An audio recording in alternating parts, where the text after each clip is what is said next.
안녕하세요. 주식의 소리의 애솔입니다. 아침에 트임의 배정 내역이 제 앱상에서 확인이 됐었는데요. 지금은 다시 안 보이네요. 뭐가 또 문제가 있는지 재배정 중인 것 같아요. 기다려 봐야 할 것 같습니다. 네, 내일은 ITIG와 지오 엘리먼트가 또 붙게 됩니다. 과연 어떤 결과를 보여줄지 최종 배정 현황부터 체크하고요. 여러 가지 요소들 같이 한번 챙겨볼게요. 우선 ITIG의 우리 사주 청약 결과 약간의 미달이 발생했더라고요. 청약률은 91.46%를 기록했고요. 그래서 1인당 평균 청약 금액이 약 0.19억 원 정도가 되겠습니다. 청약률이 100%가 안 된다고 해서 아주 실망스럽다라고 할 정도는 아닌 것 같고요. 이렇게 작은 종목들은 1인당 청약 금액이 1,000만 원 미만일 때도 많으니까요. 그래도 직원들이 우리 사주에 약 2천만 원 가량을 투입했다는 소리이기 때문에 그냥 무난하게 넘길 수 있을 것 같아요. 아무튼 우리 사주 미달분 3360주가 발생을 한 거고요. 요건 일반 청약자들에게 전량 추가로 배정이 됐습니다. 네, 그리고 최종 의무보유 확약 비율을 보시면 수요 예측 때 9.11%였는데 배정 후에 43.73%까지 올라갔더라고요. 저 사실 이 정도까지는 예상을 못했거든요. 굉장히 잘 잡아준 편입니다. 3개월 확약 수량이 가장 많아요. 비중으로 보면 29.44%. 6개월 확약이 전혀 없기는 하지만 그래도 신청된 수량 내에서는 조금 최선을 다해서 잡아준 느낌이고요. 최종적으로 배정된 내역을 쭉 훑어보시면 외국인의 확약 비율이 확실히 아쉽기는 해요. 워낙에 신청 수량이 적어서 어쩔 수 없는 부분도 있지만요. 그래도 3개월과 1개월에 더 잡아줄 수도 있었을 텐데 그래도 10% 미만에서 최종적으로 43%대까지 올라갔으면 신한금융투자를 칭찬할 만합니다. 네, 그래서 기존에는 상장일에 유통가능 주식수가 142만 1,600주, 비율로 23.78%에 달했거든요. 애초에 유통 물량이 조금 적었죠. 기존 주주의 물량도 하나도 없었고요.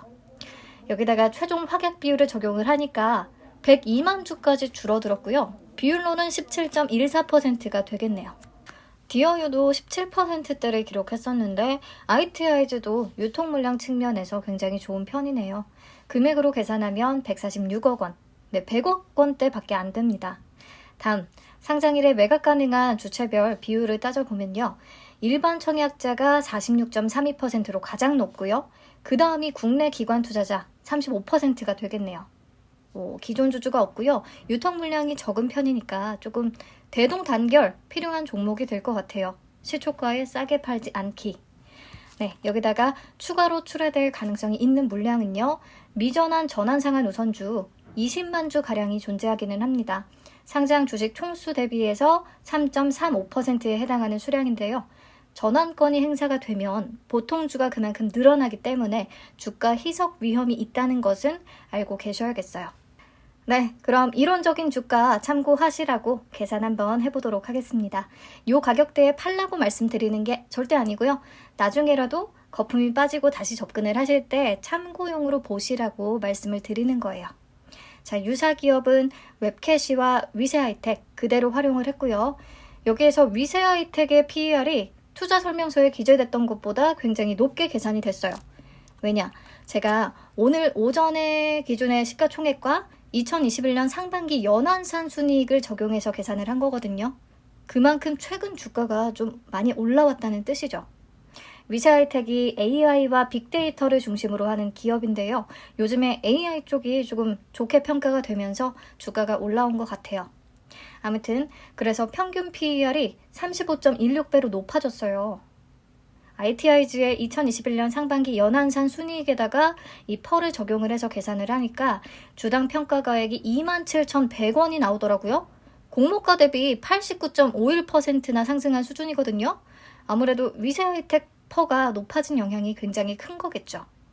네, ITIG도 금융 관련 디지털 플랫폼을 제공하는 기업인데 AI와 빅데이터를 활용한 사업 분야로 최근에 또 진출을 한 부분이 있어서 시장에서 이 부분을 어떻게 평가할지, 좋게 평가할지 그게 조금 궁금합니다.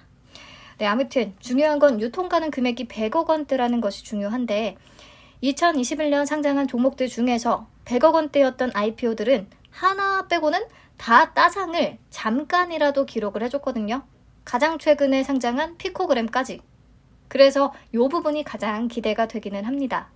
정리하시면 우리 사주 청약률 91.46%인데 물론 100%라면 더 좋았겠지만 실망할 정도는 아니다. 최종 확약 비율은 43.73%로 수요 예측대에 비해서 굉장히 많이 높아진 편이고 덕분에 최종 유통 가능 물량이 17.14%로 확 줄어들었다. 기존 주주의 물량이 없는 것도 장점이죠. 유통 가능 금액이 100억 원대라는 것이 아주 끌리는 부분인데 지오 엘리먼트와 상장일이 겹치는 게 문제입니다. 지오 엘리먼트도 100억 원대거든요. 네, 그래서 지오 엘리먼트의 최종 배정 내역까지 챙겨보고요. 최종적으로 비교를 해보도록 하겠습니다. 지오 엘리먼트의 우리 사주 청약률은 100%를 기록했네요. 그런데 1인당 청약 금액은 0.2억 원으로 ITIG와 크게 차이가 나지는 않습니다. 아무튼 100% 달성했다는 거고요. 최종 확약 비율은 수요 예측 때 15.24%로 ITIG보다 6% 정도가 더 높았거든요. 그런데 배정 후에 최종 확약 비율은 46.1%. 뭔가 약간 실망스럽기는 하죠. 더 높여서 잡아줄 수 있었을 것 같은데. 여기도 마찬가지로 보시면 외국인의 확약 비율이 아쉽습니다. 특히 지오 엘리먼트는 더 그래요. 그 이유가 제가 수요 예측 때 얘기했었죠. 해외 기관 중에 17개 기관이 6개월에다가 확약 신청을 했고 1개월 15일보다 신청 수량이 훨씬 많았어요. 그래서 분명히 좋게 본 측면이 있었거든요. 그런데 배정된 것을 보면요. 6개월 배정 수량이 1개월보다 훨씬 낮습니다. 미확약에만 배정이 거의 몰빵됐어요. 네, 그래서 특히 아쉽다고 말씀을 드렸습니다. 저는 충분히 확약 비율을 더 높여줄 수 있었다고 봐요.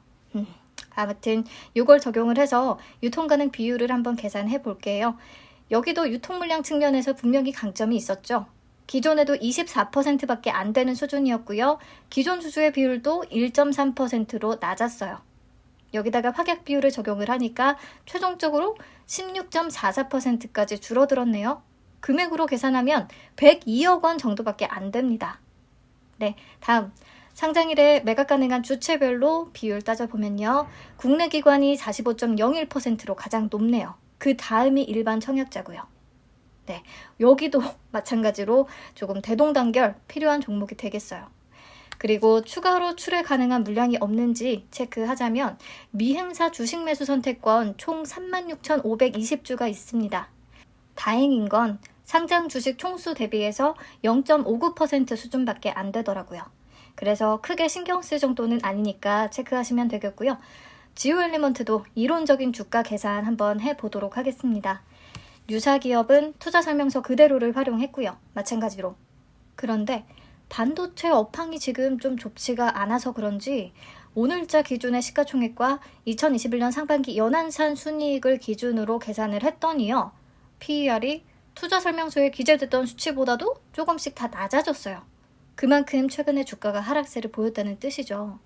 네, 이런 게 부정적인 영향을 미칠 수도 있겠다는 생각이 갑자기 들었습니다. 네, 이들의 평균 PER 10.61배를 적용해서 주당 평가가액을 계산해 봤더니요. 1,600원밖에 안 되더라고요. 그러면 공모가 대비 단 6%가 오른 금액이에요. 여러분, 이렇지는 않을 겁니다. 그냥 참고용으로만 봐주세요. 그래도 최근에 반도체 부품주들의 흐름은 약간 읽을 필요가 있을 듯 해서 설명을 드렸습니다. 어쨌든 지오 엘리먼트도 유통 가능 금액이 102억 원밖에 안 되는 상장일에 수익 내기가 아주 좋은 그런 매력적인 종목이기 때문에 그 부분이 가장 기대가 되고요. 정리 내용은 앞에서 얘기했으니까 그냥 넘어갈게요. 자, 그래서 최종적으로 ITIG와 지오 엘리먼트 내역들을 한번 비교해서 보도록 하겠습니다. 청약 경쟁률은 지오 엘리먼트가 훨씬 높았고요. 저는 그래서 가성비를 따져서 ITIG에다가 조금 더 많은 금액을 베팅했었어요. 네, 그리고 청약 증거금으로 봐도 ITIG는 2조, 지오 엘리먼트는 3조가 유입이 돼서 지오 엘리먼트의 인기가 확실히 조금 더 높았습니다. 네, 우리 사주 청약률은 지오 엘리먼트가 더 높았고요. 1인당 청약 금액은 비슷하고요. 최종 의무보유 확약 비율은 지오 엘리먼트가 좀 더 높기는 하지만 큰 차이가 나지는 않습니다. 최종 유통 가능 비율도 지오 엘리먼트가 조금 더 낮아서 유리하기는 한데요. 뭐 큰 차이는 없죠. 그리고 기존 주주의 비율은 ITIG가 0%로 조금 더 좋은 상황인 거고요. 최종 유통가능 금액은 지오엘리먼트가 ITI즈보다 40억 원 가량이 더 낮습니다. 그래서 매수세가 상장일에 조금 붙어주면 지오엘리먼트가 후루룩 삽시간에 말아 올릴 수 있을 것 같아요. 그런데 오늘 이론적인 주가를 계산해 보면서 조금 불안했던 부분은 반도체 부품 종목들의 흐름이 그리 좋지는 않았다는 거. 그리고 반면에 ITI즈는 AI가 속한 기업들의 주가가 괜찮으면서 이론적으로 계산을 했을 때 공모가 대비해서 좋은 수익률이 나왔다는 거. 네, 공모가는 절대적인 수준으로 보면 지오엘리먼트가 더 싼데요. 큰 차이는 없고요. ITI즈는 그냥 밴드 상단에 결정이 된 가격이고 지오엘리먼트는 상단을 14.9% 벗어난 가격이었다는 거. 혹시나 이런 게 영향을 줄 수도 있으니까 챙겨보시면 좋을 것 같습니다. 그냥 제 개인적인 생각에는요. 오늘은 막 디어유에 돈이 다 몰리면서 완전히 압승하는 분위기였지만 내일 ITI즈와 지오엘리먼트는 사실 두 종목의 조건상 아주 현저히 차이가 나는 상황이 아니잖아요. 그리고 둘 다 유통가능 금액이 매우 낮은 수준이고요.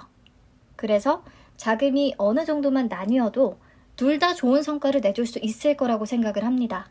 특히 카카오페이와 피코그램이 동시 상장을 했던 날 카카오페이에 굉장히 많은 자금이 다 몰렸음에도 불구하고 피코그램이 따상을 잠깐이라도 찍었잖아요. 그렇기 때문에 규모가 작은 종목들끼리 둘이 붙었을 때는 둘 다 어느 정도의 수익률은 기대해 볼 수 있지 않을까라고 제 개인적인 희망 회로를 조금 돌려봤습니다. 혹시나 AI와 반도체 이런 산업군의 차이가 변수가 될 것인지 이거는 저도 경험을 해봐야 알겠네요.